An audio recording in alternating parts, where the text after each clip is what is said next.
जंगल तोडून उभा राहणारा विकास तो विकास नसतो, तो विनाश असतो. आणि जेव्हा विनाशाला विकासाचं नाव दिलं जातं तेव्हा इतिहास रक्तानं लिहिला जातो. आज आम्ही विकासाच्या विरोधात नाही उभे. आज आम्ही आमच्या श्वासाच्या बाजूने उभे आहोत. कारण उद्या पाण्याची बाटली विकत घेतो तशी शुद्ध हवा, ऑक्सिजन बाजारात विकत घ्यावा लागला तर समजा मानव हरला आहे.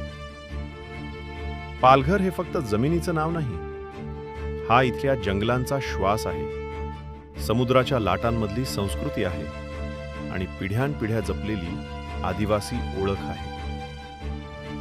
वाढवण बंदर, मुरबे बंदर, समुद्र विमानतळ, चौथी मुंबई, केळवे टेक्सटाईल हे प्रकल्प कागदावर विकास वाटतात, पण जमिनीवर ते पालघरच्या अस्तित्वावर घाला घालतात.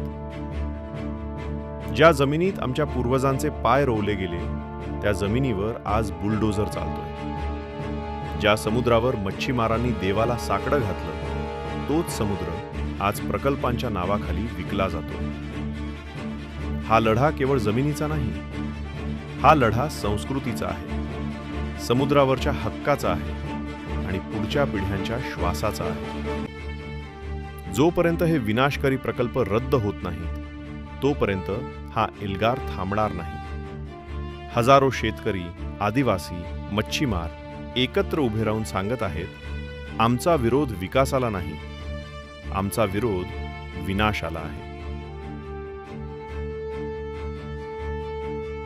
जर आपण आता एकत्र आले नाही, पक्ष, पार्टी, धर्म, पंथ, संत सगळं सोडून जर आपल्याला नाही पाहिजे असेल तर सगळं सोडून आपण एकत्र आलो पाहिजे.